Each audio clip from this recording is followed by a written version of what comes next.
Episode 69 of Psychotic and Iconic. Paul's here along with my co-host Nick Theories, Mikey P, and we are without Philly Phil again. We want to thank everybody that's tuned into our live stream right now. If you haven't done so already, please go ahead and share it. Thank you to everybody that likes, follows, and subscribes to all of our platforms. Mikey P, take us away. You all right over there? Yeah, forbidden fruit. He's just excited. That's how we're starting the show.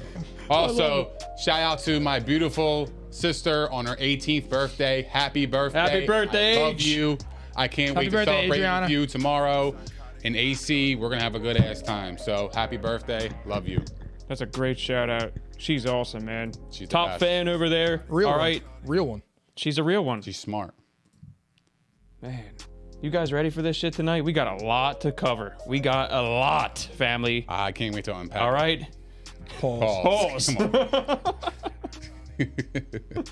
We got NFL playoff overtime. All right. Colts, Jim Irsay talk. Man, did he shit on Carson Wentz. Kyler Murray. All right. NBA MVP. There's a shift, guys. There's been a shift. I'm a little nervous. If we have time, we have something about contract year wide receivers. If not, we'll save that shit. All right. So we're going to go right into this now. All right. Episode 69. Exciting.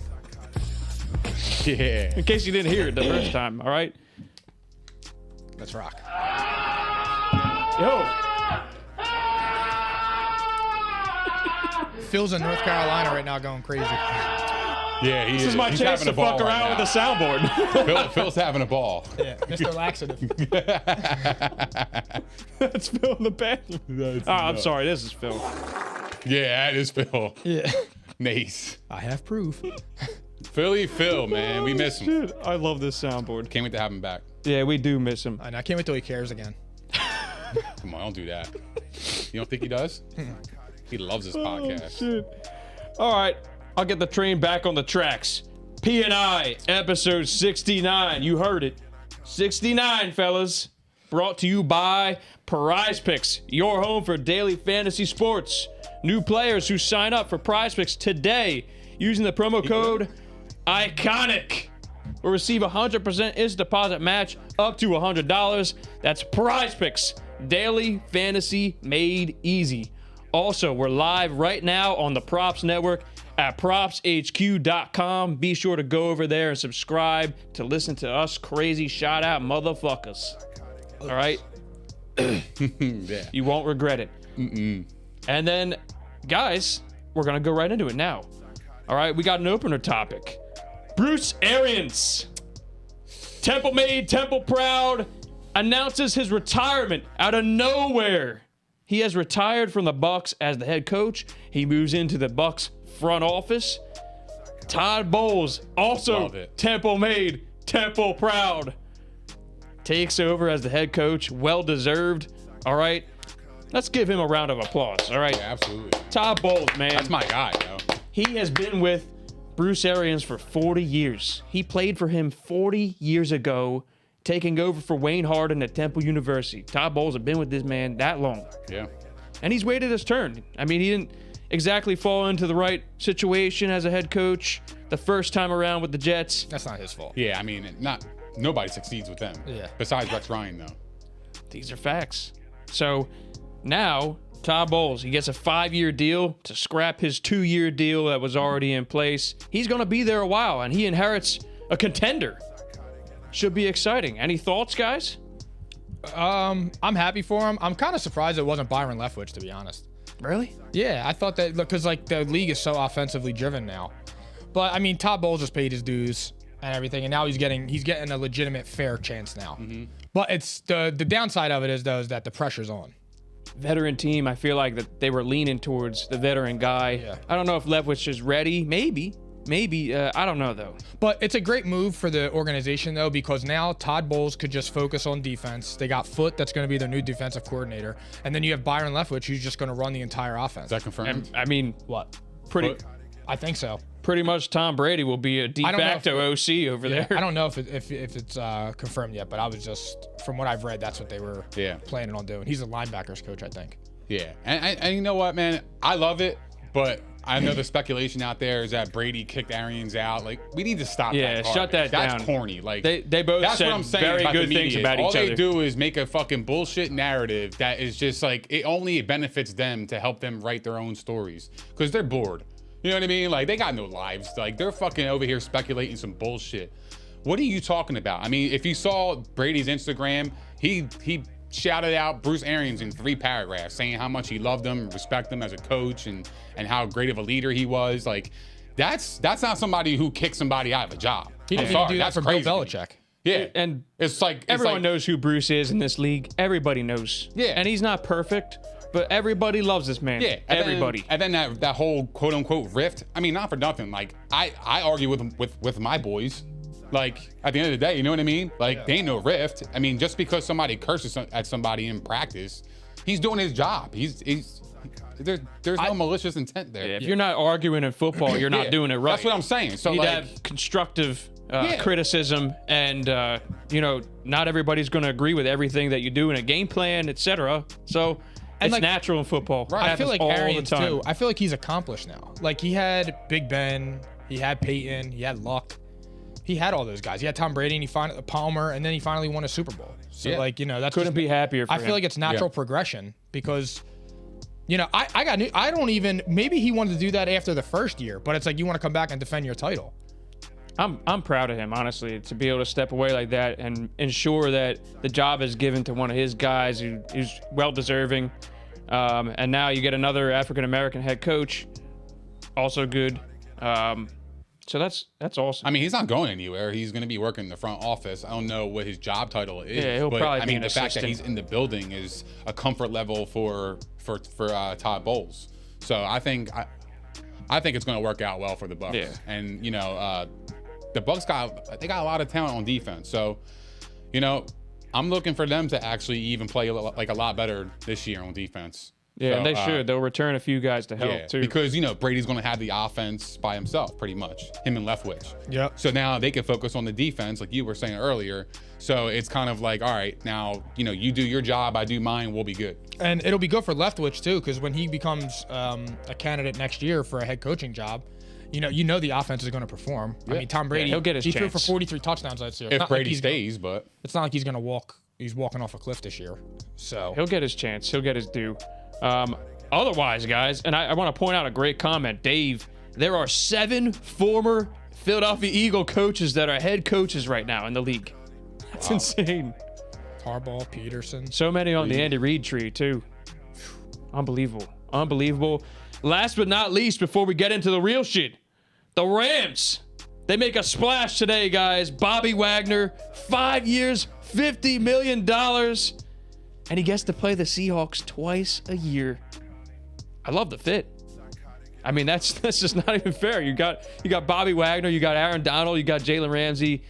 I mean, you have a top 5 player at every level of the defense now. That's not even fair. Yeah, I don't know where they keep getting the money. I don't understand it. I don't know what they're doing. I think that spanning it out like that actually helped the cap. That's why they did it. I mean, I didn't Mr. see Les Snead, he knows what the hell he's doing. He does. Bro. Because I swear to God, every offseason, the Rams spend big money on players. And they just and it's like, where are they getting this money? Remember they gave the bag to Ramsey, and you're like, all right, well, they got to pay other players. They're getting Stafford. They're talking the Donald extension. They just signed Wagner. It's like, where are they getting? And when bread? you do these long-term deals, you backload them so that the cap is low in the front, and this is why they keep running it back. They're gonna run it back and run it back some more until it catches up. And what's crazy is too is like even before last year, crash hard, bro. It always does. before last year though, even when you were saying it was like, all right, well, they're giving all these players these big contracts. They only have a 2 or 3 year window before they drown. But Stafford already delivered, so like they already got what they wanted out of it. Yeah. I'm trying to go back to back. Here's a perfect example. Look at Dallas, Right. Dak and Zeke, and look what they're in hell already. It's They don't know year how to 2. manage the cap. Yeah, they just don't. They don't know. That's why you And have that's to no cut, cap. That's why you have to cut Amari Cooper. So it's just like that. That's the flip side of a great GM and one that's mediocre. Yeah, exactly. Like they matter. These are facts. 100%. Yeah. These are facts. And as much as I fellas. hate Howie Roseman plays with the cap great. He is. He's the same way. He's a wizard with it. These are facts, fellas. All right. You know what time it is. just can't draft. Real. You know what that sound means. Let's get rocking and fucking rolling this motherfucker. NFL playoff overtime. Let's get rocking. Oh shit. They finally made a change. I know this is going to get you guys riled up. All right. So I'll read the new rule in place. I'll read the little 3-part thing here. It's nothing special. It's pretty clear cut. All right. The new rules are stated as this. Both teams will have the opportunity to possess the ball in overtime in the postseason. If the score is tied after each team has possessed the ball, the next score wins the game. If the team kicking off to start the overtime period scores a safety on the receiving team's initial possession, the team that kicked off is the winner. Also, one thing I've kind of seen this trickle in from elsewhere, but no one's talking about the fact that the team that gets the ball second, if they go for 2, they also can win 2. So you're going to see a lot of interesting strategy. That'll happen too. You definitely will see it. So, guys, I want to know, are you satisfied with this new rule? Is it fair? And if not, what do you recommend in place? I hate it. I hate it because what is the difference? Because, all right, everybody's complaint was the other team doesn't get an opportunity. Okay, you get an opportunity, you score a touchdown, you tie the game. The next possession, the other team kicks a field goal, you don't get an opportunity to respond. So for me, like, it's like, what did you actually do? And by the time that the defense is on the field again for the second possession in overtime, they're going to be fucking gassed. So it's like, what are you gaining out of this? I hate it. I'm not a fan of it. I think it's corny, and I think they did a little bit too much to try to change the rule just to satisfy everybody's little emotions. You know what I mean? Like, yo, if you take an L in overtime, take an L, man. It is what it is. That's the rules. But everybody's bitching and complaining about the rules, and they haven't even changed. That's not a change to me. Yeah, it is. Why? Because How? now, because you're guaranteed to get your offense on the field. That's cool. But if you tie the game, then so what? Then your defense, then you got to rely on your defense. That could be the last offensive possession you have. Yeah, but the difference is that the offense, no matter what, gets to get the ball. Yeah, that's cool. That's what I'm saying. But if you score a touchdown, right? Yeah. Just even if you guys trade field goals or whatever. Okay. Then you don't get the opportunity if they go down and kick another field goal. No, because it's sudden death at that point. But the offense had the opportunity to go down there and score a touchdown. I love it. Here, I think I hate it. I like it too. But here's what I think Nick's trying to say is, it still seems like it favors the coin toss winner, right? Is that what you're trying to say? Absolutely, it does. Hell yeah.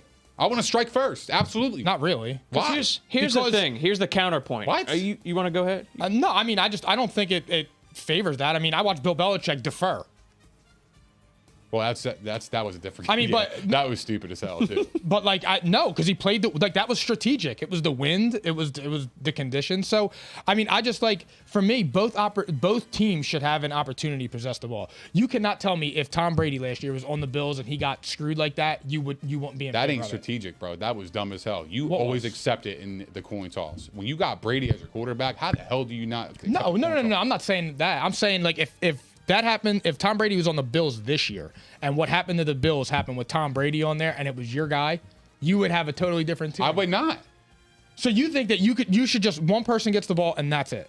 You got to play defense. If you are a better team, you should play defense. You should be able to get a stop. Some teams have weaker units. You should be able to get a stop. If you are that far in the playoffs where these games matter and everything's on the line, your defense should be good enough to be in that position as it is. So if you can't get a stop in overtime, then that's your fault. So doesn't that apply, though, to the second possession?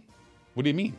You still got to play defense in the second possession. Nothing changed. Nothing changed about this rule. This rule is stupid as fuck. No, because if you're now listen, if your defense makes a stop and holds them to a field goal and you have a dominant offense, you now go down there and score a touchdown, it's game over. Because your defense still needs to make a stop. Like, it's not like it's just free will, go get a touchdown. If your defense is, even if it's your weaker unit, but if your defense holds them to a field goal, now your offense could go win the game, especially if your offense is the stronger point of your team. Well, here are the counterpoints. That's a fair point. That is a fair point. But I'm just saying, I would rather strike first because then it's like, all right, well, I know. Well, obviously, where I'm at. I was only saying the Bill Belichick thing in relation to he deferred in overtime. That was insane. Here are the counterpoints, though, guys. Player safety. Because, they're not going to be able to do continuous overtime like college. That's just not realistic in the NFL. They were never going to do this in the regular season because they have to get things running along. The game's got to end. I'm done with the player safety shit. No. I know, but this is. But it's listen, stupid. Nick, They added another game. It's not about what I'm saying. I'm saying the NFLPA has to agree to these things, generally speaking. So they're not going to agree to doing this in the regular season because that extends the playing time for these players, put them out there for injury. Okay, so playoffs, it makes sense, but you're kind of hamstrung by the fact that you can't do continuous overtime, and the key is getting both teams a possession. At some point, you got to play defense. So I think they satisfied what everybody was looking for.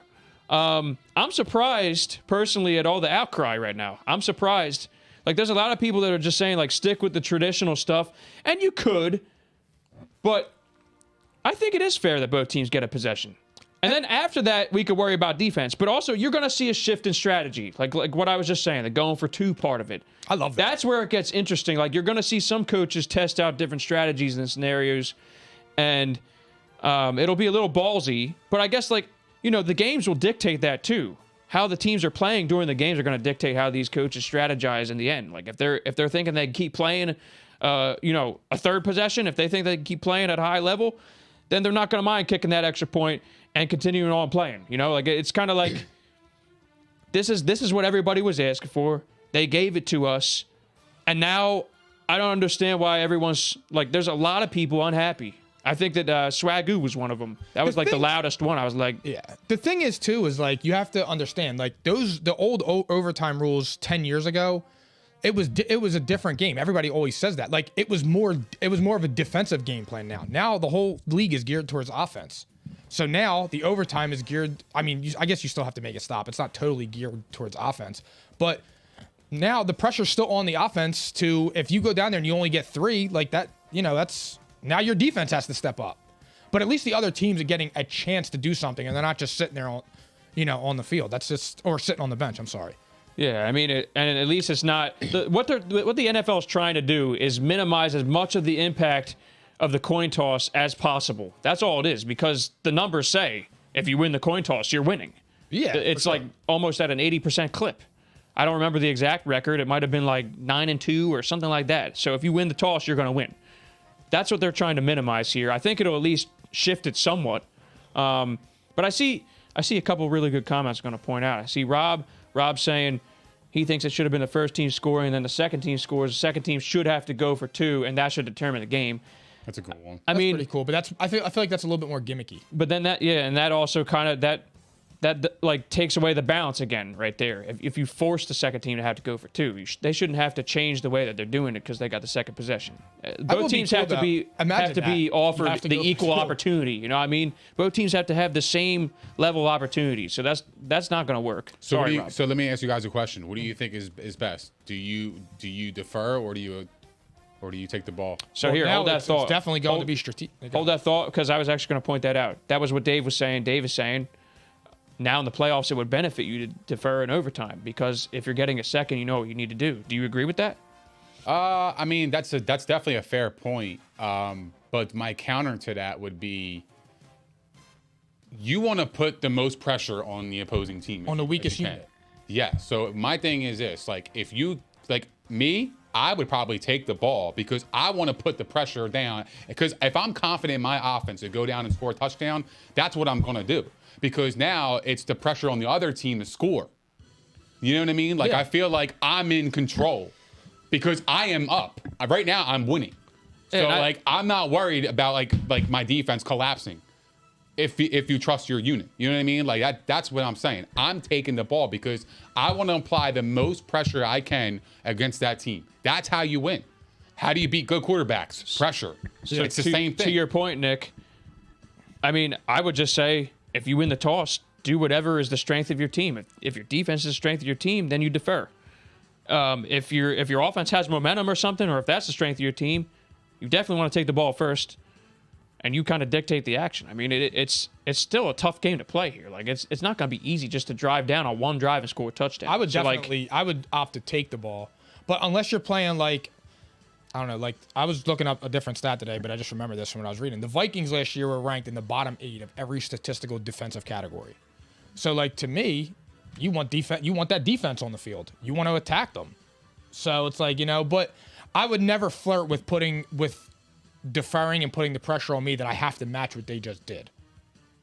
But then again, I mean, if your defense is your stronger part, you have the best defense in the NFL. Then at that point, Let me ask you a question. Go ahead. So you like the Vikings, right? Just say they're middle of the pack offense, Yeah. ranked like 14th or so. Their defense is kind of bottom, right? Mid. So if you're the Vikings, do you accept or do you defer? Well, here's the thing. Generally, yeah, I would accept because my offense is stronger, but a lot of this is going to be determined by game flow. Like it really all depends. It's playoff football. The game flow could be very different. Yes. And it, like, you have to go with what's working for you best in the moment. So you have to go with momentum and what's working for you. So in that case, if you're the head coach, do you gamble and say, fuck it, I'm going to put my defense out there? Because if they get a stop, my offensive unit is better than my defensive unit. So my chances of scoring or winning the game kind of increases. Yeah, in my opinion. Like I said, it's going to come down to matchups too. Like because now at that point, like if you have a lesser tier quarterback, now you're saying like they always make like I can't even believe I'm about to say this. If you're playing like a Carson Wentz who's prone to making mistakes, I feel like if you have a strong defense, you're going to want to go against that because you feel like in the moment he's going to make that mistake or like. Even going back, not once, like, some revisionist history, like a Tony Romo. He was known for throwing a pick at the most inopportune times. Yeah. So it's like when you have players that do that, like that's going to come into strategy. Now, it's ballsy. You know what I mean? Because if he does get one of those drives in, you look like an ass. But, I mean, it's all going to come down to strategy, like you said, game flow. And I think a lot of it is going to be based upon like who's the opposing team's quarterback, how's your defense. Yeah, you have the 2014 Seahawks, and you're playing just we're on them, the Vikings this year. Put your defense out there, right? Like Kirk Cousins isn't putting fear into you. Yeah, and to add to that, I mean, really, like if I have a top-rated offense and bottom-ranked defense, but my defense has the better matchup, I might be willing to put my defense out there first. It really all depends. The Eagles, it's situational. They won the Super Bowl. It's a situational thing. With Case Keenum. You trust Malcolm Jenkins and them boys against Case Keenum? Hell yeah. Absolutely. So it's always going to be situational. And that's the thing is like at least now we're not just talking about the team who gets the ball first going down the field and scoring and ending the game. At least now we're talking about both teams are going to get the ball, and then after that we're going back to the original rules. I'm totally okay with it. Yeah. I don't think you could really do anything else. That's why like if there was another counterpoint that was valuable enough, I would consider it. But really there's not. There's nothing else that I could recommend. I just don't see how else you would make it work. Because here's my thing. It can't be college OT. I would love it. The reason why the rule changed is because the team who gets the ball first wins the game, right? Basically. Right.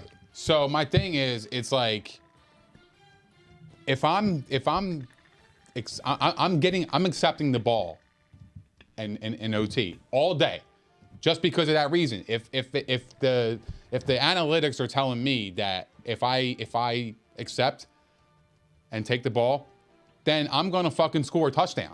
So again, I'm putting pressure on the defense. Yeah, for sure. So my thing is, it's like nothing really changed, bro. It's just that the offense now, because if the opposing offense scores, because they're gonna have 4 downs. They're not kicking a field goal. But you remember fumbles come into play. Yeah, all that changed was now everyone gets a chance to touch the ball, and now everybody's happy. There's nothing else like that I could see working feasibly in this case. There's just nothing else. I don't know, man. Because they can't do college OT. I will never get past. That's all. I really do. Like I love it. I think it works perfectly because it's still putting the pressure on both units. Still have the pressure. It's just that now you just can't lose on one random lucky play. Like who was it that scored? Justin Jefferson against the Saints. Like a play like that. Like to have your season on that sucks. Or just simply Josh Allen not getting the ball. Or not Stephon Diggs when he was Josh Allen not getting the ball in that Chiefs game. You know, like that's what triggered it. Yeah, you know, like that was a game where the offenses were going back and forth, and literally the coin toss did determine the game. And this happened. The Patriots had that advantage against the Chiefs a few years ago. Like it happens, and it sucks. So at least I think we're quieting that crowd. I don't really see how there's going to be like I can't see the other side. I can't. Well, the Falcons didn't bitch and complain when they fucking got when they lost in that Super Bowl, but everybody else, like the Chiefs and everybody else, can cry about it when they lose, and then here we go, we're fucking changing the rules. But like the teams, to cater to these superstars. The teams who proposed the rules bro. in that defense, Nick, the teams who proposed it were the Eagles and I think the Colts maybe. There were two teams. I know, but the that had nothing outcry to is do the with reason what stirred the pot, and that gave people creative ideas to cook up something to propose to the league, and that's what happened. It was going to happen. But nobody at some bitched point. about the Falcons, though. The Falcons The Falcons should have complain, got the ball. but they didn't bitch and complain. That's the problem. The rule wasn't even talked about. But then when the Chiefs lose to Brady, it was like, oh, well, Mahomes should have got another possession. Well, the rule wasn't talked about because it benefited. It's because it's just But they better did this- entertainment for the NFL. That's what it is. of It course. is true. Yeah, and that's corny, bro. Because But like they should get both teams should get the ball. So you don't think that It's a one both teams possession should get the ball in difference. overtime? I think you should play defense. Nick, I get that, but the I think offense, you should play fucking defense. That's how Well, I you're feel going to about have it. to either way. Yeah, like you're acting Gonna like have defense to. all of a sudden doesn't matter. I don't understand. Defense does matter, but like what I'm saying is, why go through all this to change a rule that is pretty much the same, in my opinion? Because it's about Both teams like, get the a chance game at the is- ball, game and it's now not is more determined by a fair. coin toss. That's all. And the coin toss still might be favorable. You might see that. You might see the statistic in a year or two. It'll say, yeah, it still tends to favor the team who wins the coin toss, but that's not proven. And I guarantee you that number is going to shrink. There's going to be some exceptions now that come out of this where the team that gets the ball second is going to win. But more likely than not, the team that accepts that gets the ball in overtime first usually wins. That's the reason why the rule was changed. Yeah, because that's dumb. But why is that dumb? Play fucking defense. I I know. don't understand. I think That's you're going the to have rule. to either way. Though. Like, That's the yo, thing. you want to talk about players? The reason why that rule was in there because of player safety. Think about it. I mean, That is. I don't If know. you I play just think it one was a dumb possession of rule. football, I just think it was a dumb rule. If you play one possession of football, then that's it. You limited the amount of I impact guess, on but- another drive. I'm just saying, if you want to talk about NFL fucking player safety, then you got to think about all the Player angles. safety doesn't It's matter. crazy. Dave says, shouldn't It's both stupid, teams bro. get to play D? And then Tom says, oh my God, who gives a fuck? And with that being said, I'm going to move us on. Play defense. Play teams. fucking defense, man. Both teams get a fair chance. Defense. Fair chance. Defense wins championships. They should win overtime, too. Yes, not anymore. Thanks for that transition, Tom. That's my guy out there. All right. So, Jim Irsay and the Colts making news per usual. Oh my goodness, this was ugly, fellas. So I'm gonna do everybody a favor. I'm gonna start reading off some of Jim Irsay's comments regarding previous quarterback Carson Wentz and a little insight into their QB chase before they settled on Matt Ryan. Okay, how's that sound? I'm gonna start reading some comments here, and we can react to this. All right, we'll react to this as a group. I'm gonna ask you guys some questions. I want to hear from everybody though. All right, the usual. Jim Irsay at the owners' meetings. Quote, I'm just going to start reading, okay? I think the worst thing you can do is have a mistake and try to keep living with it going forward. For us, it was something we had to move away from as a franchise. It was very obvious, okay? I've been saying this all along, guys. I said it was all Irsay, right? I've been screaming that. Next up, no disrespect to Jacksonville, but I mean, they're the worst team in the league. You play well and hard for the first quarter or so. They're looking to go to their locker room and clean it out. I've never seen anything like that in my life. In his life. He's old, guys, all right? You say, my God, there's something wrong here. It needs to be corrected. I feel like we did that. Oof. Your guy's got to pick you up, and your guy, meaning Carson Wentz, he's referring to, he's got to pick you up and carry you through Jacksonville. He has to do it. Not an option. He has to. No excuses, no explanation. Then he goes into team chemistry. This is a team owner, okay? This is an owner. I don't even think Jerry Jones speaks like this, all right? Pause. I was actually like saying pause to pause myself. Pause, you know. But I mean, yeah.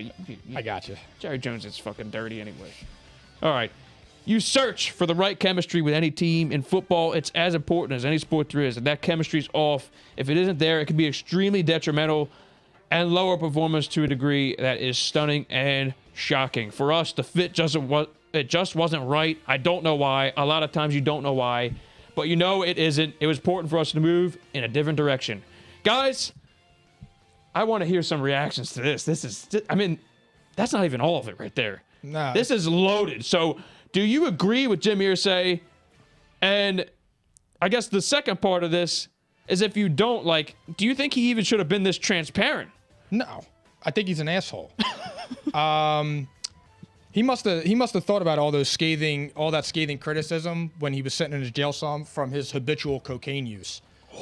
I'm confused. There's a difference between saying something doesn't work out and being transparent than just being blatantly disrespectful to somebody that doesn't deserve it. I don't understand why he would go on record and be that, to say it again, scathing to somebody who he played through injury. He gave you everything he had, whether it was good, bad, or mediocre. That just comes off as somebody that's been spoiled from having Peyton Manning and Andrew Luck for nearly 18 years or 20 years, however long it was. And it's unbelievable that a grown man will come out and do that to somebody. It wasn't like, he was outspoken or Carson Wentz was outspoken, causing problems. If I'm a Colts player, I'm looking sideways again at him for that. Because I'm like, oh, damn, this is what's going to happen if I fuck up one game. This is what's going to happen to me. And, right. I mean, not for nothing, but Matt Ryan's good. So Matt Ryan's a well-respected leader around the NFL. If they don't make the playoffs this year, is he going to come out there and do that to him? So to me, it just seems like it was more personal. And I don't know what it was. I've mentioned before that I think a lot of the issue started with him not getting vaccinated. That's just how I feel, because I'm sure he made a lot of comments with him. On September 25th, him not being vaccinated makes it difficult for him to be depended on. And he said, "Oh, I know how hard Carson works and how respected he is in the locker room," which is true. You could see from Jonathan Taylor and Darius Leonard, the leaders on that team, Michael Pittman. So to me, he just comes off as an asshole. And I hope that franchise, I want them to be the worst team in the league this year. The part about the leaders, too, he goes on and makes comments saying, these guys said things to him in closed doors and all that shit. He said that later in the comments. And it's like, your guys went out, like Darius Leonard, for example, went out on Twitter in defense of Carson Wentz. And these guys have said nothing but positive things about Carson Wentz. I told you all along, it was Jim Irsay driving this ship. Jim Irsay is the one who said all this negative shit to the media, and they're the ones who are piling on Carson Wentz because of Jim Irsay. Jim Irsay is behind all of it.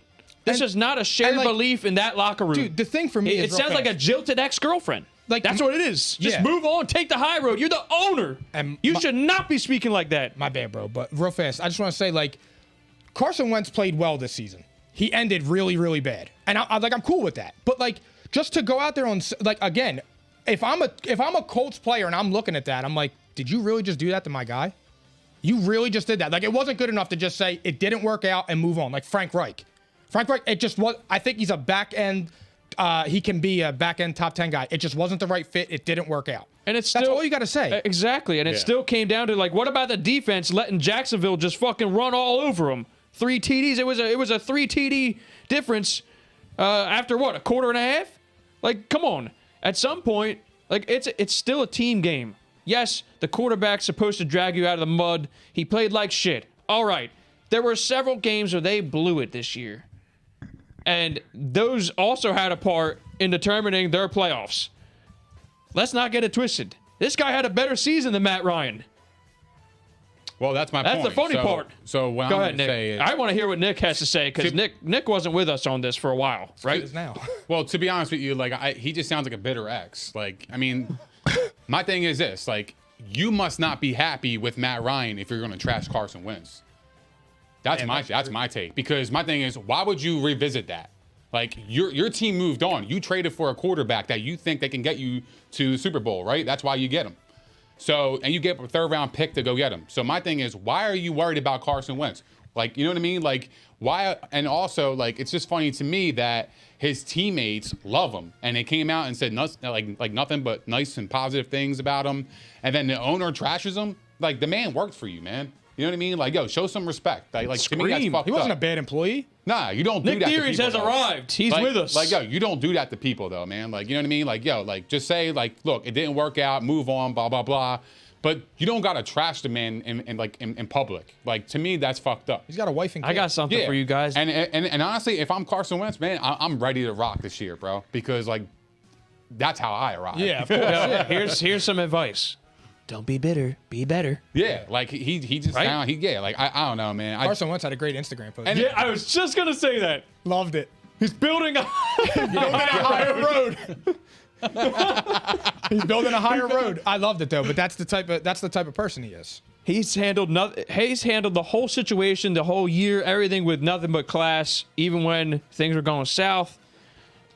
So, I mean, you expect that out of him, and he just continues to get dragged by everyone in the media. Yeah, I mean, they're just grasping at straws sometimes. It's like, yeah, he needed to play better, but he did have a very good season. Yeah. He was in the MVP conversation after, what, it was 7 or 8 weeks? I mean, he was top cat. 3 for 13 weeks of the season. That's cat. He was never MVP, dog. He was. No, he was getting talked about in the conversation. Nah, I gotta put the plug on that, yo. I'm just saying. He was never an MVP. He was, but he wasn't playing that bad. He was playing all right. We know all this. right, yeah. But he was playing at a very high level for 13 weeks of the season. And he was getting talked about as some rejuvenated, the whole 9 yards. So I'm not saying that I believe that. But, like, he definitely was playing at a high level at one point of the season. Hey, he didn't know MVP, though, dog. No. But, still, it stands to be said. Like, the guy had a 27-7 season. They missed the playoffs by a tiebreaker. And I like where he wound up. Yeah, I don't know. I just think it's fucked up. It's I mean, sad. look, yo, like, your team moved on, so you should move on. You should not be speaking about another team's quarterback. Yeah. Like, he's not on your roster. So don't speak on his name. It's sad. Don't worry about that. Focus with who's in your building. I love that's how you build a culture right there, bro. I love the point that you said too about like if you're happy with Matt Ryan and you're saying and all that things, then why the hell are you still going back to Carson Wentz? Like you have your guy. Right? Imagine having Tom Brady and then bashing Carson Wentz like that. Like it's like why? You needed to drive home your point again. We already knew that you didn't like the guy. You should have just you got Matt Ryan. He's going to take you to the just promised flat out land. said I fucking hate that guy and that's why I moved on. I'd rather hear that at that point. Yeah, you might as well. It was personal. All right, guys. He's Zan than coked up. Man, I hope not for his sake. But there was part 2 to this. This is where it was interesting. And he didn't go too in depth about this, but we know the Colts were looking for an upgrade for a while because they got rid of Wentz without anybody behind him. Mm-hmm. Okay, so there was a comment where he says the Colts were flirting with a potential trade for a young QB that would have involved multiple first rounders, at least 2. The trade didn't materialize, okay? So, let's unpack this, too, all right? Who do you think the Colts were trying to acquire before they settled on Matt Ryan? And I guess the next part would be, should the Colts have gone with Matt Ryan at his price tag or said young QB at the proposed price tag? First, I think what we need to do here is we need to try and decide who fits that label. A young QB who would have been worth at least 2 ones. Let's try and narrow this down because there might have been more than one guy here. First thought is what? Kyler? So right? here's the thing. Now, I wouldn't put that price tag on him. But from general statements that have been made about him, that's what it seems to be, that it's at minimum 2 first rounders. So to me, my first instinct was for Kyler Murray. Because at that time, I don't think Baker Mayfield ever had 2 firsts on his name. Mm-hmm. You know what I mean? So then, who were the other ones? Like Jalen Hurts? No, I don't think 2 first. I don't think that Jalen Hurts was 2 firsts from there, and they already traded for Wentz. So who were the other guys? Could it be maybe Jimmy Garoppolo because he was playing well? Could it have been Trey Lance? No. I don't know. So I was thinking the only other guy it could have been was maybe Derek Carr because he's younger. Remember, he had 37, 36-year-old QBs in the room. That's fair. I forgot that he's 30 and a guy you can have for at least 5 years. I was thinking maybe Derek Carr because he would have been worth probably exactly 2 ones. But Kyler would have cost some more, and he kind of makes it seem like they talked about this. At least 2. And they would have never done that. The Colts don't have the capital right now anyway. They would have had to give up multiple draft classes here. Yeah, at least 2. To me, that just signals that they were going to try and get somebody like a Kyler Murray. And here's the other thing, too. What if they knew what was going on in the Cardinals? I mean, there are league circles. Absolutely. It's like politics. Absolutely. So it's like, what if they knew that because when the Kyler stuff came out, like I said, it wasn't about his play. I mean, it was because he played so bad in that playoff game. But when the Kyler Murray stuff came out, he was immature, he was selfish, he didn't get along with teammates in the locker room, things of that nature. It was character concerns. So it's like, all right, maybe that was brewing before anybody really knew. and league circles just know about it. I'll bet you right now the Cardinals are putting out some feelers too. That's exactly right what now, I'm talking in case about. they can't agree to a deal. Correct. You throw out some feelers and say, hey, well, you know, Like Bruce Arians, at least 5 picks. You know, if we were hypothetically willing to deal him, I feel like- would you be interested? It all happens all the time. you got any It happens theories? through agents. It happens through the media. It's a game they all play. They all do the same shit. Yeah, like first instinct, Kyler Murray. But I gotta be honest, I think the Colts were capping, bro. I don't think they had a fucking plan at all. I really don't. I think they had to That's an settle option. for Matt Ryan because that was the only person available. Because the Falcons were going after Deshaun He Watson. wasn't even available. Oh, yeah. If He wasn't available. at He the wasn't beginning. available until Yeah. the Falcons had interest. So they were fucking scrambling. And that's why he's bringing up Carson Wentz, because he's not happy, bro. And like you brought up Kyler Murray's character issues. Imagine Jim Irsay dealing with him. If you can't handle Wentz and whatever character issue he has, Yeah. how you gonna deal with that? That's why I'm thinking it I had to don't be get it. Derek So Carr. I think they were bullshitting all along. I don't think they had a fucking plan. He just didn't like Wentz. It was just get Wentz out of the building. Exactly. You wanna Get him out know- of the big- you yeah, wanna know exactly. why They scrambled. I tend to agree with you there is because I like that he made angle it a lot. seem like they actually didn't speak to a team. He made it seem like they talked about the 2 first-rounder price tag internally, and then they kicked it out the door. They didn't speak to any teams is what it looks like. So that's why I think it's bullshit. But internally, I think could they be had cap. to have He was discussed. capping. Like they definitely, I don't think they talked to anybody, and I think they were probably talking about Derek Carr and for what you guys just said, I don't think it could have been like I'm sure they talked about Kyler, but the character thing would have been interesting. And then other than that, really the only other quarterback who could maybe be considered like thought to be available because he's not been extended would have been Lamar. And obviously that's never going to happen. That would have the Ravens would have shut the door immediately. There's no one else. I'm looking through all the teams right now. There's no other team where there's a quarterback you could consider possibly being available. So, I mean, there's that. Tom, we're actually getting ready to get into that because I'll address that real fast. That's how we could segue into it. let me see what he's saying. About Matt Ryan.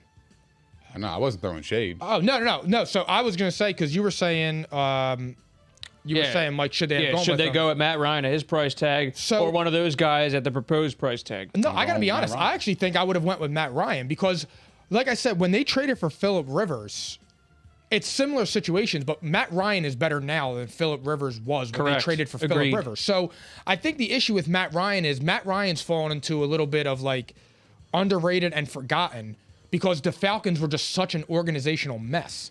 And I think that Matt Ryan can take them to a Super Bowl? No, I don't. But I think that he can make them relevant and he can make them a scary team, like a team that you don't want to play in the playoffs. Well, I mean, look already. Well, they gotta get more weapons. They need to get another wide Yeah. receiver. The win totals came out already, and they got the Colts at 9.5, 9.5. tied with the Titans. So, and honestly, I would- I actually already told you guys. I think that the Colts are my division pick right now. Yeah. I think, I sorry would to have hear done that. it if Wentz was the QB too. So I'm still going right now. Second As year. of right now, I'm still going with the Titans. But I still think that Matt Ryan has some left. Yeah, now, I agree. I don't know how much, like I said, but I don't think like I would say Matt Ryan's a top 15 guy. Oh yeah, I think so. Even if he's 15, but I would still put him in that on that back end part. I mean on the front end of the top 30. And you're only giving up a 3rd round pick, 82nd overall. It's essentially worthless. And you take now- on the cap, which is a lot. He's gonna have the It's a best- very heavy cap. Best running back he's ever played with.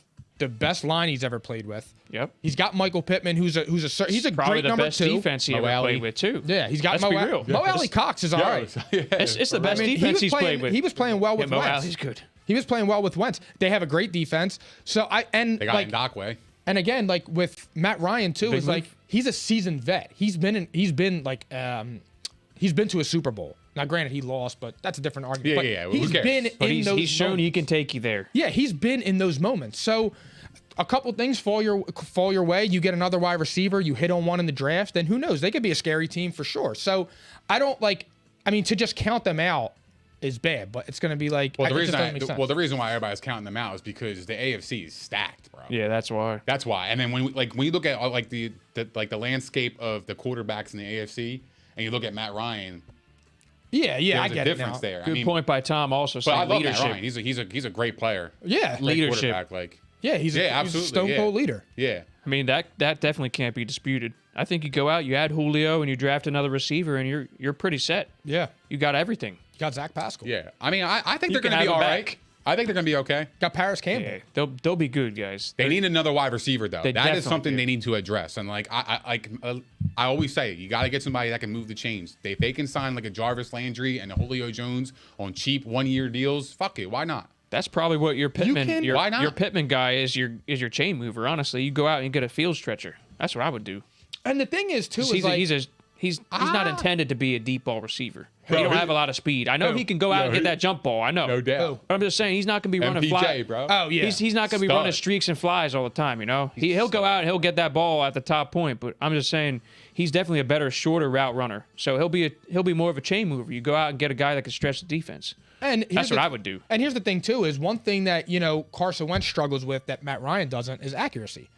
So, some of those balls that, Carson Wentz may throw a little bit low or he throw a little bit high, he hits some of them. They could put more points on the board. So, he'll be able to dial it up better. And he's playing in the dome still. Yeah, Yeah, that's and he's major. in a dome. Yeah. Yeah. So it's like Comfort. For Yeah. me, basically, all he did was he's going to Indianapolis. He's still got the dome. He's just going to a better team that's Exactly. ready to win. Yeah. I agree with Godfather, Yeah. though. Not a top 10 QB at this point. No, and that's, but and that's no one fine. here is saying that, Nah, but he's yeah. definitely good enough to take this team to the playoffs. Well, here's the thing. You saw what Carson Wentz did. Like, just Yeah. leave out the Jacksonville game. Over the course of the season, he played very well. Like, I believe Matt Ryan can duplicate and get better than that. I do. Probably. I mean, all you're asking for is, Don't turn the ball over. if we're being honest here, it's just like showing up in the moment that matters most, really. Like you're basically getting the same QB with less mobility, maybe slightly better accuracy, and that's it. He's not prone to the fatal turnover. That's really it. He'll though. calm the guys down in the huddle. Carson can make that more of an electric play at time to time. So it's like you cancel a few things out each way. It's really like it's not a substantial upgrade. It's like pick your poison. What do you like better on your team? So there's some traits here that will probably play better with this roster, but there's some that won't either. Yo, did you guys see Colin Coward's NFC East? He's the Carson best Wentz is number one. in the He world. said Carson Wentz is number one. He don't wanna let Dak go. Prescott was number 2. Jalen Hurts was 3, and Daniel Jones was 4. What's your thoughts? I would still put Dak over it, but I mean, we said this before. You're going to learn a lot about Dak this year because his team ain't stacked. Bro, Dak- Exactly. And you're going to learn a lot about Carson, too, getting a better receiving core. I mean, that's the thing. Is like Dak has had perfect surroundings around him his whole career. Right now, yeah, you have to say he's better. But Carson Wentz has always, Bro. I mean, they've been head-to-head pretty much their whole careers. It's like, at this point, yeah, Dak is better right now. Anyone that's saying Jalen Hurts is better than Carson Wentz, like Eagles fans, you need to pump the brakes. He's not better than Carson Wentz right now. You hope he can be. He shows signs that he can be, but Carson Wentz is better than Jalen Hurts right now. These are facts. It's arguable. It's arguable because Jalen Hurts can escape the pocket and he can run. He could do damage with his feet. I just think there's a lot of people. I think he could score more points than Wentz. You know who else is jilted? The Eagles fans are still jilted about Carson Wentz. It's like, you guys need to let go. You need to let go. He's not a quarterback anymore. He hasn't been for 2 years. And there's a lot of fans that are still out there knocking on Carson Wentz, just like Jim Irsay does. And But they say all this shit, and it's like, guys, just realize this. You moved on. Jalen Hurts is a good project to have. He's young, all right? He's got some traits that are unique. But Carson Wentz is better than Jalen Hurts right now. That's okay to say. It's arguable. I don't think it's arguable at all. Why not? It's not. Carson Wentz is a better quarterback. If Carson Wentz was better, the Eagles would have kept him. No. Why not? It wasn't. It was not a good situation. What do you mean? What do you? Because is that teams even cater a to their question? quarterbacks. Teams cater to their quarterbacks. If Wentz was that Bro, dude, Howie had a fucking mural of him on his wall in his room. If it Wentz just wasn't was salvageable that, anymore. If Wentz was that dude, they would have never gotten rid of him. They would have made it work because he's a franchise quarterback. But that's the problem. That's Is they my don't point. think Jalen Hurts is that dude either. They came out and said it's a he wash. is. I know they're coming out and saying that, but their actions show otherwise. Actions Like speak what? louder than words. They like what you just said. I saw what you said on Twitter. They haven't given him anything yet this offseason. I agree. I don't understand that. To me, that doesn't make any sense. And I'm telling you right now, I'm going to say it again on this show. They're going to get rid of one of those first-round picks and get a first-rounder next year. Book it. Book it. Well, and I'll they eat my need to- words. they If need I'm to get wrong, I'll another- eat my words. No, they should They're give gonna Jalen be- Hurts a fair shot. Like And that's he's my gonna point. he's gonna get They his should give him a chance, fucking fair but they're shot. gonna He's- have that first all rounder right. in the pocket for next year's quarterback class, just in case he doesn't pan out this year. That's all. I don't know, man. I just I don't know. They should set him up for success. I mean, look what Miami's doing with Tua. You know, they got fucking Tyreek Hill and They'll draft somebody. Jalen Waddle, Gesicki, like they're loaded, man. Like they got a nice little squad. If Tua can like be a little bit better than he was last year, like they're gonna be all right, man. Miami's gonna be a playoff team probably. Eagles, Cowboys, Patriots, to me, did nothing to help their quarterbacks in this offseason. And they will. They're going to go out and draft somebody. Just brutal. They have to go out and draft someone. There's still some free agents out there. Let's not make this about the Eagles, though, okay? Because they're going to have their time with us. We got a long way to go this offseason. We got the draft coming up, all right? But until then, all right, we got to move on. And I don't think this is probably not going to take as long. But we have to pay attention to this, all right? Kyler Murray stinks. It's a must. I apologize. It's a must. I mean, I expect that out of you, you know? You wouldn't be you if not. Major. So, guys, Kyler Murray, this is interesting if nothing else. So let's take a look at this. Last week, and I believe these odds stayed the same, so I'm going to read it off to you. Kyler Murray is plus 500.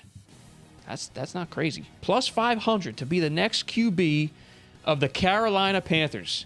He's third in odds behind Sam Darnold, plus 450, Malik Willis, plus 450. This is just last week, and I'm pretty sure this remains the same. If not, maybe Kenny Pickett's name is somewhere in there.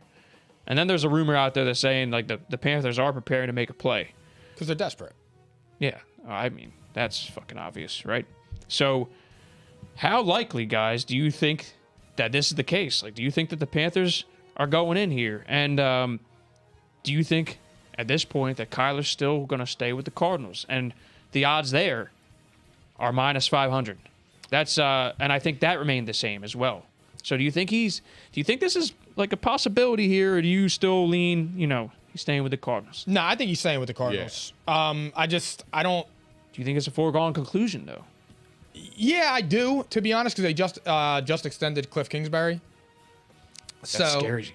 Yeah. I feel like those two are tied at the hip. I just don't see, like, they haven't had a quarterback in forever. And while I'm not Kyler's biggest fan, I'm not saying that the dude's a scrub. They had Kurt Warner, though. Don't sleep. Yeah, 400 years ago. No. But it's like, they were playing with Josh Rosen's and so it's like when I see that, I just don't think he's going anywhere. And the Cardinals or the Panthers, one of those teams, if they pay him what he wants, is making a fucking mistake. Well, because guys, here's the thing: they haven't given him the contract yet. I know. That's the only part that I'm like, okay. Who cares? He's still under his rookie deal. Sit your ass the fuck down, play fucking football, and when your contract expires, we'll take care of you. Yo, you playing football? You playing football? Shut the fuck up, man. Nick, this is what I'm saying. Like, I don't understand this shit. Why do they let these players do that? Pauls, you're under contract. I agree for 2 with more Nick years. wholeheartedly with that sentiment. I agree with Nick. Oh, so am I. And I know you do too. Yeah. But the thing is, these players, he threatens to sit out. He derails the Cardinals after a season of progress. They've now increased their win total 2 years in a row. They made the playoffs this year. I mean, they still have a good roster. So, like, he does hold some cards here. Let's just be honest. Let me say he does hold some cards because he can sit out. They're also playing with some fire now, too. Because here's the thing. They are. If he goes out next year and he pulls a hammy or something, after seeing what just happened to Baker Mayfield, no quarterback's playing injured. Nobody's trying to play through. If I have a hangnail, I'm not playing. He just cost himself millions of dollars. So now, if I'm Kyler Murray and my hamstring feels a little tight, I'm not playing. So he's just going to, I feel like he's like, now they're going to be playing bully ball like that. Yes and no. But yeah, I mean, the players have a lot more control right now than they have in past years, especially at the quarterback position. And now with Deshaun Watson, it's over. It's over. It's over. It's over. Everybody's gonna get guaranteed contracts now. Every quarterback. And you know what? I mean, honestly, look, great point. Earl Thomas. when he's flicking him off, never played through an injury. Now it's not worth it. I mean, yeah, you got a fair point. Well, Even what though you're I kind am of doing, sort of bailing Baker out a little bit there. And I'll give you that. Yeah, well, it sucks. Would That's he have played better without the the shoulder? Probably, but like I said, I always reference the Kurt Warner thing. Played his best season when he had a torn ligament on the non-throwing side, and then also we're conveniently forgetting Jimmy G also just had shoulder surgery, and we're saying we're gonna use that as a cop out that he is not getting picked up because of that. You know, like his knee was hurt too. Don't forget his knee. I'm just saying though, you know, like, and he had mids at wide receiver. I remember this from last week, and I realized I didn't say this in the comment. Like, someone was like, "What? You know, he's not getting traded because of his shoulder surgery." Which one? Someone said that about Jimmy G on the last show, and I was like, "Yeah, that's just not going to cut it." Can't wait till he starts for the Niners this year. Because Baker also has a shoulder injury, mind you, and Baker still has interest.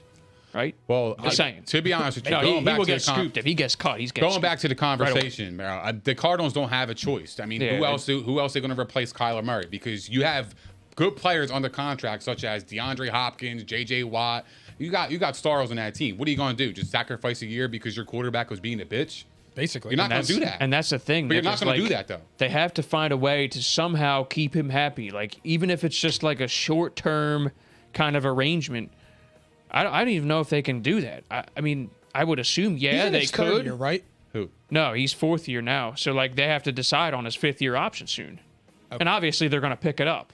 I mean, that's pretty obvious. Yeah, absolutely. They're going to pick up his 5th year option. No doubt. So, I mean, I'm going to say this. I think that plus 500 says to me, hey, the Panthers are serious contenders for him at plus 500. That's all I'm going to say. That makes it seem like it's like wide open at plus 500. Well, anything can happen. And he still hasn't been signed. You know, who says, like, if they offer 3 firsts and a couple 2s? I mean, look at the. I guess you could use the Russell Wilson package. You could use. I mean, let's just say that's the baseline. You're looking at 2 undersized quarterbacks who can move around really well, except one is 24 years old. I mean, Kyler might command a higher price tag in a trade. I mean, it's a team control kind of thing, you know?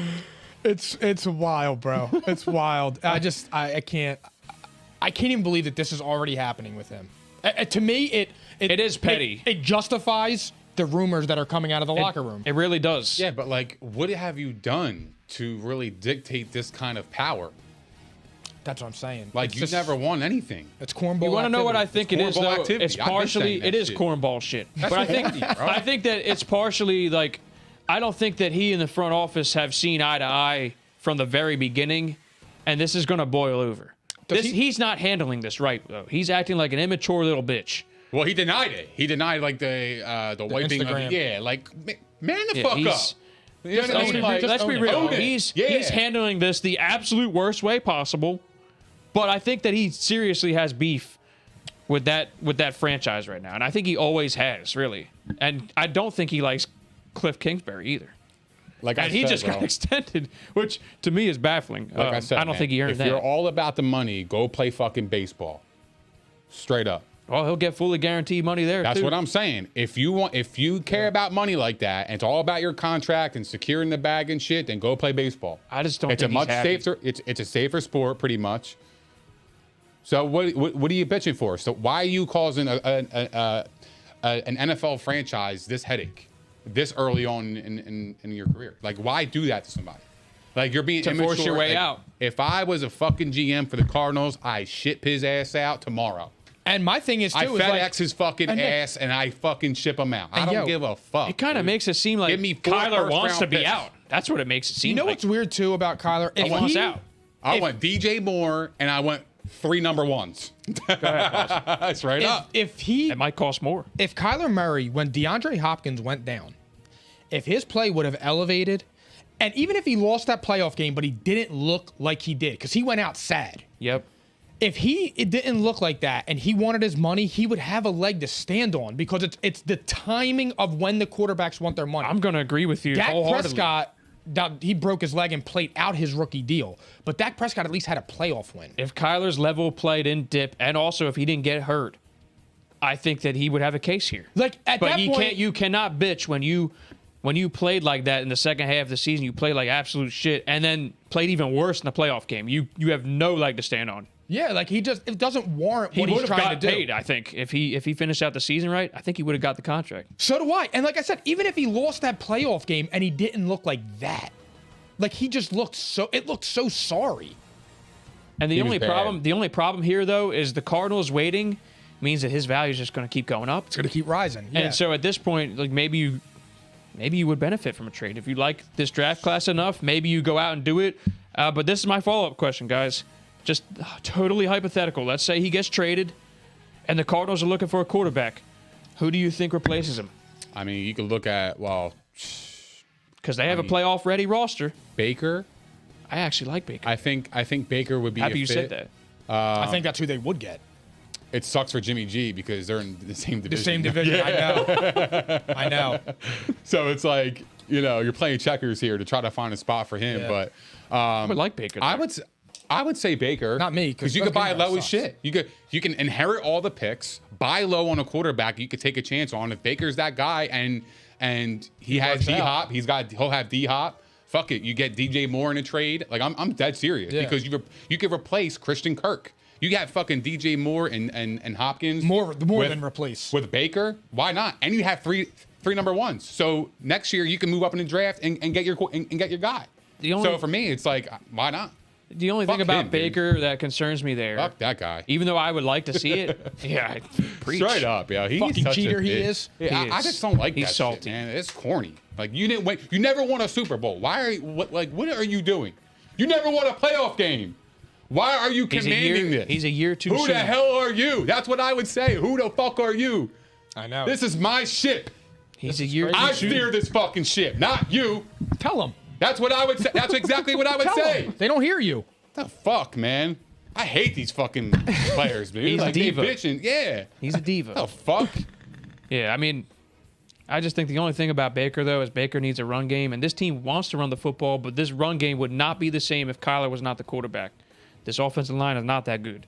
So this run game would not be the same if Kyler Murray is not a quarterback presenting a threat with his legs. That's the only thing that would concern me about Baker there. So I think, honestly, you're going to get 3 firsts. You're going to get the 6th out of there. If it's a Panthers trade, I maybe would just throw my hand in at one of these rookie quarterbacks. All day, bro, because culture fucking Go matters. after- When your leader is a baby like that, you're never going to win. Go I'm after telling Malik you. Willis. He can run too, and he can throw a deep ball. All right. You can sell me on it. McNabb level Eagles with Terrell Owens. McNabb being a baby. Culture matters, bro. It does, dude. Like when your leader is acting like this, you're not going to be successful. It's true. You're not.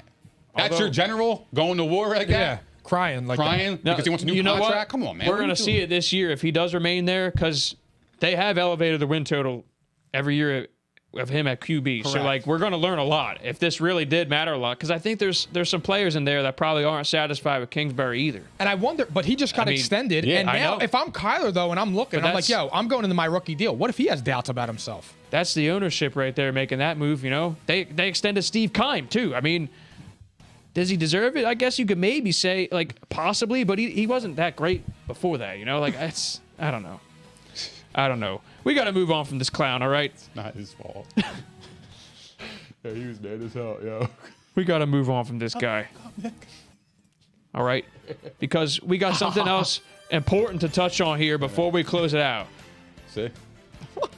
I don't know what's going on over there. When you don't understand something, you mimic. Yes. Family. NBA talk. It's just getting serious. Season's almost over. There's 5-6 games, give or take. Sixers are playing right now. I don't know the score. They're playing the Pistons, right? So, the NBA MVP straw poll. This fucking bullshit. Can't wait to talk about this. Sad. I don't even want to talk It's the about it. final one. We have to. It's unfortunate that we have to. All right. But things are shifting, guys. Things are shifting, and not in Joel Embiid's favor. All right. The straw poll now favors Nikola Jokic to repeat as MVP. Joel Embiid even got some third place votes in this thing. What? What are you smoking? That's sour. That's sour. It's shit. Jokic, Embiid, Giannis in that order. Ja is 4th on this list, and he's not even playing. He's not even playing right now, the guy. That's crazy to me. Then you got Tatum, Doncic. Jeez, I said Doncic. Now I sound like you with this shit. That's cold. I know. That was cold. pretty cold. Cold. I love you, though. You ain't have to do him like that. Matt is what we're Flynn. doing today? Matt Flynn of the week. I'm getting treated like Caesar on set. That's crazy. That's crazy. Anyway. Name dropping. Jokic gets 62 first place votes to Embiid's 29. And then Jokic also surpasses him in betting odds. The betting odds are this, okay? Hold on. I got it right here for you. Jokic, minus 138. Embiid, plus 125. And Giannis is plus 1,200. Do you agree with the poll and the odds that Jokic is the MVP? Like, do you believe... So here, do you agree with it? If not, who do you believe should be the MVP? And then I actually want to hear who you think will be the MVP. Even if it's hard truth to admit, I want to hear it, okay? It's kind of like a 3-part thing here. Who wants to start us off? I'll go. It shouldn't be Jokic. Facts. If it's not Embiid, I would give it to Luka. Absolutely. Yeah, absolutely. I mean, Luka, I said this the other time, on Monday or maybe even last week. Luka, what he's doing with the Mavs is like LeBron in 07 with the Cavs. It's just a bunch of regular ass role players, and they're the 4th seed in the West. Yeah, I mean, agree. I don't understand how Luka's not even being mentioned. Like Giannis, Yeah, okay, Luka should be over Ja at this point. Giannis is a top 3 guy in the league. Okay, that's fine. Like I understand putting him there. Joel Embiid, you could argue the same thing. And what Joel Embiid, I mean, what he's done there, he drops 40 and 20 every other night. Jokic, like I get he's playing good, but he's not the MVP. They're winning. Can I give some stats real quick? Let me just throw some stats out there. This might be a day or two old at this point, so the record might be slightly different, but let me just read this to everybody. Since February 17th, all right, February 17th was when the last draw poll was. Embiid had 45 votes, Jokic had 43. Since then, Embiid's averaging 31 and 12, all right? Obviously, more of an impact on defense. He's got 3 blocks, I think, all right? And then he's a plus 4.7, 10 and 5 record. Jokic, 27 points, 13 rebounds, 8 assists. Obviously, a non-factor on defense. He can't do shit there. All right, plus 1.6, 11 and 6 record. What the fuck changed? Did I read something wrong? Because that says to me right there that Joel Embiid's playing better. He won 1 less game. And actually, the game that they lost to Jokic, the Nuggets were playing better when Jokic wasn't on the floor. I got another stat there, too. Hold on. All right, you guys might have seen this by now. But I think this is the past 12 games. All right, it might be 10 or 12 games. The Nuggets with Jokic, plus 2.5. The Nuggets without Jokic, plus 5.9. That's minus 3.4 differential. The Sixers with Embiid, plus 6.9. The Sixers without Embiid, plus 0.8. That's plus 6.1 differential. What am I missing here? What am I missing? An epic snub job is what I'm seeing here. This is an epic snub. He's been the MVP all year. The situations are comparable. Well, one team is possibly going to be the 1 seed in spite of literally the whole Ben Simmons situation. You have no Simmons. You didn't have Harden. You had Harden for 12 games, I believe. You've had Harden for 12 games. And I'll clarify that. Hold on. All right, I had it here somewhere. Pretty sure he only played 12 games, guys. Ben Simmons was missing the entire year. It's not just the on-court stuff here, but it's keeping your teammates like focused. It's everything. He kept this train on the tracks and made them into a possible 1 seed. And I believe that there's only been one MVP in recent memory that I could think of that won MVP as a 6 seed. I know the Nuggets have like a similar record, but the East is probably better than the West right now. Let's just be real. The East is good. So the East is really good. I mean, the Nuggets' schedule is a lot lighter when you compare them side by side. So what am I missing? I mean, if you ask me this here, this is what I would say. I would say Embiid's the MVP. He should be. I think that they're going to come to their senses, and I think he is going to still win.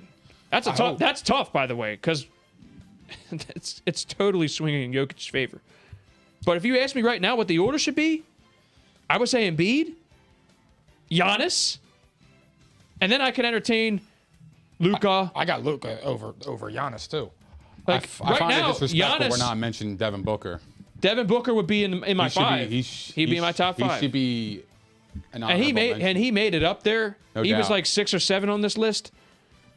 And he deserves it, really. Because to me, it sounds like he was 7. winning on and the list. impact is what the award is pretty much about. So, I mean, Embiid, which should be number 1, But also, you can make a case for Devin Booker too, because they literally lost 14 games all season. I mean, that's really insane.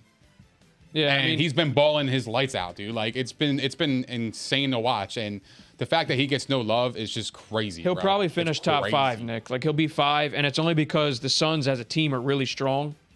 And I get the point. Like Jokic, you don't have Jamal Murray, okay? You don't have Michael Porter Jr., but I just told you how the bench performs.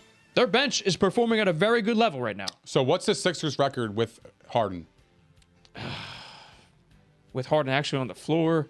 Around 500, I think. They're 500, and that's Around that. exactly why I think that's it's switched. just because Jokic is still winning without his players. Meanwhile, Embiid gained Harden, and they haven't. They're holding really gotten Harden better. against them.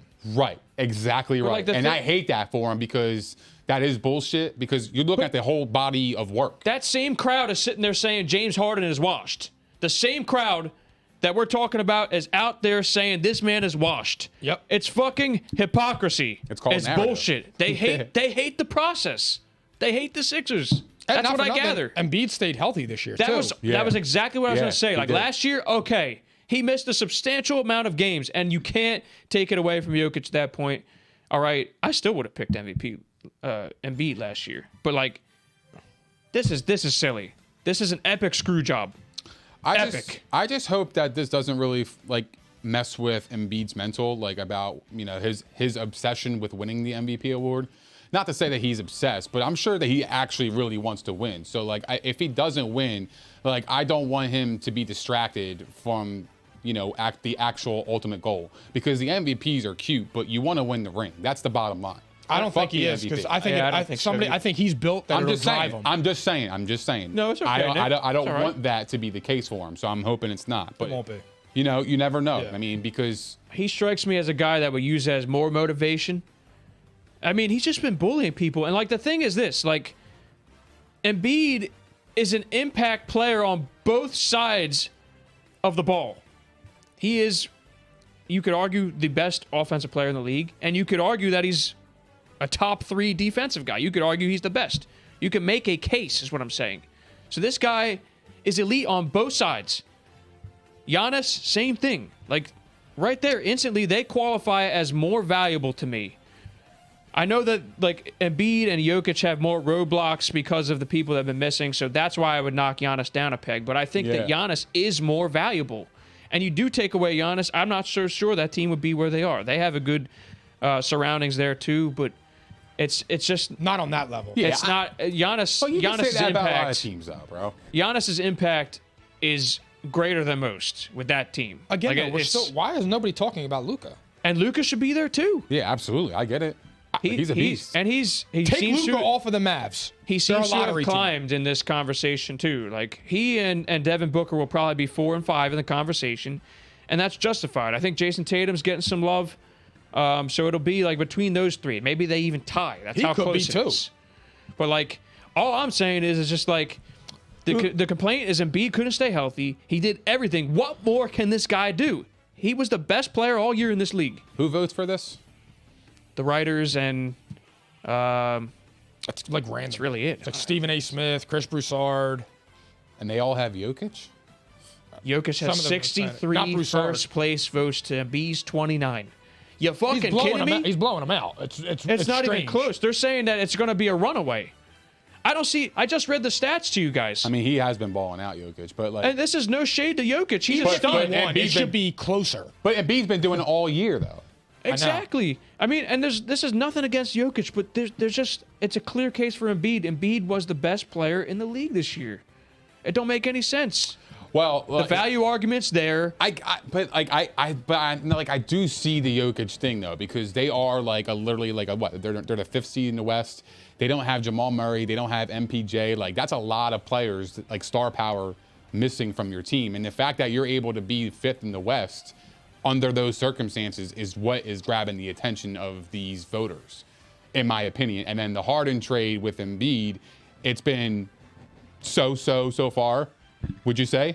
Yeah, I mean, So I think that impacted his score a little bit. So I don't know. I just feel like it's the impact and the situational thing for the voters. And I think that's corny. it is because That's- here's the go thing ahead. too, real fast. I'm sorry. With No, you're good. with Embiid, they realized he had a max player just quit.